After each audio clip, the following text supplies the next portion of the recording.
All right, I appreciate the time to talk about how important protective factors are in helping overcome childhood trauma. Adverse childhood experiences have a major impact on the development of a healthy brain, affecting imbalance of hormone levels, immune systems, cognitive function, and physical development. In 1995, the Center for Disease Control in Kaiser Permanente did a study on the effects of childhood trauma.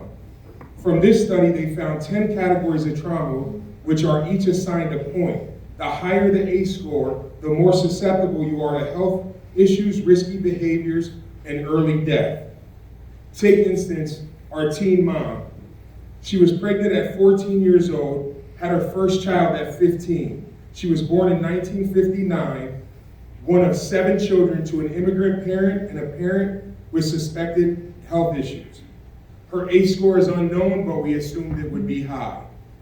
And then you have her child, born premature with severe asthmatic, hospitalized frequently during his childhood due to unhealthy conditions. He lived primarily with his grandchildren for his early childhood. Mother was unfit for caring for a child because she too was a child and lacked the skills. From birth to 18, our young man stated that he lived in 18 known addresses within Albany. Each address was significant because it reflected a place of abuse, whether it be domestic violence, substance abuse, or other forms of mental health or mental abuse, physical or emotional abuse. His mom was incarcerated at between the ages of 10 and 12, as he recalls, on drug charges. He had to go back with his grandparents, but it was really significant because it was during Christmas. But his grandparents was a safe place where he could live, and he felt very comfortable and safe with his grandparents. But unfortunately, that too was a place of trauma. At the age of 12 years old, one night while he stayed overnight, he woke up and found his grandfather deceased.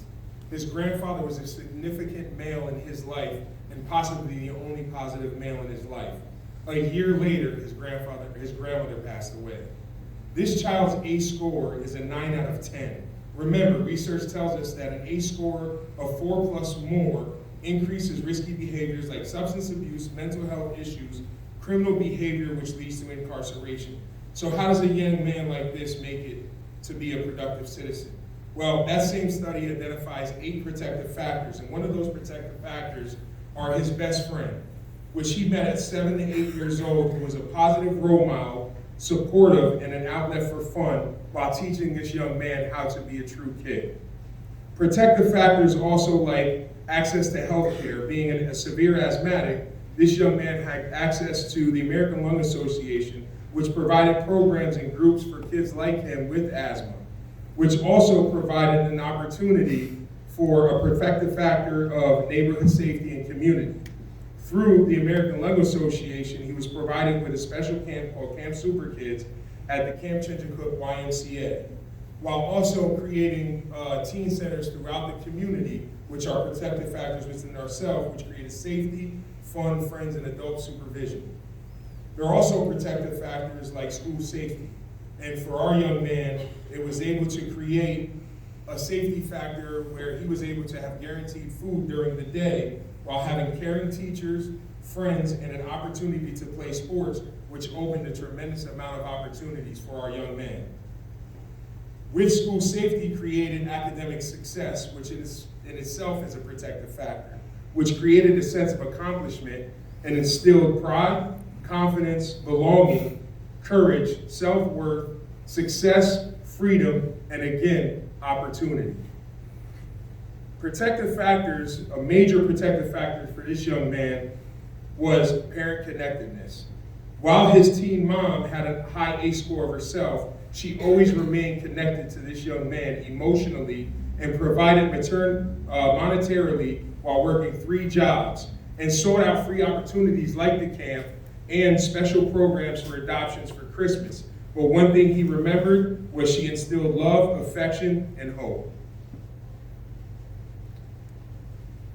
Parents aren't the only protective factors. I'm not sure why that's not going, but that's okay.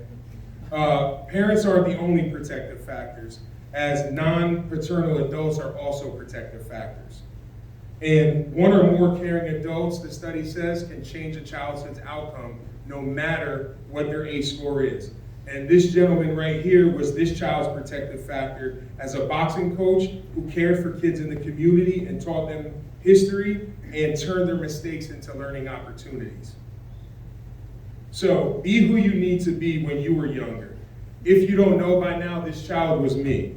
And I'm not here to talk about my experiences because I want to, but it's because my experiences that led me to create protective factors in the form of a program called Boys Day Out Youth Enrichment Program, which provides experience and mentors for students in Schenectady. BDO Yes is a non-profit organization founded by myself and community members with a mission to work in partnership with our community to inspire and empower our youth of Schenectady. BDO was created with protective factors in mind, those protective factors that I needed as a child. We provide outlets for middle school youth in the form of book clubs, creative writing groups, teen nights, and support groups and circles. We also created 2 major conferences, the annual Boys Day Out Youth Conference for 7th graders with a variety of workshops surrounded by issues that they pertain to. We also created Boys Day Out Celebrate Our Sons, which is a mini conference bringing male guardians and youth together. As a nonprofit agency, Boys Day Out survives entirely on grant funding, fundraiser, and most importantly, volunteerism. We currently operate at a $25,000 budget annually, which 2/3 of that are spent on both conferences, leaving a little for full year events, including our Schools Out Challenge, which works with 8th graders moving on to 9th grade and preparing them. So while I'm very confident of being up here to talk about this program, and I love the handshakes, it's really important that you get out and volunteer and donate to your local programs. Not necessarily Boys Day Out, which I would love for you guys to work with us, but it's really important that you recognize that protective factors help me become who I am today. So I appreciate that time for that quick presentation. Thank you so much.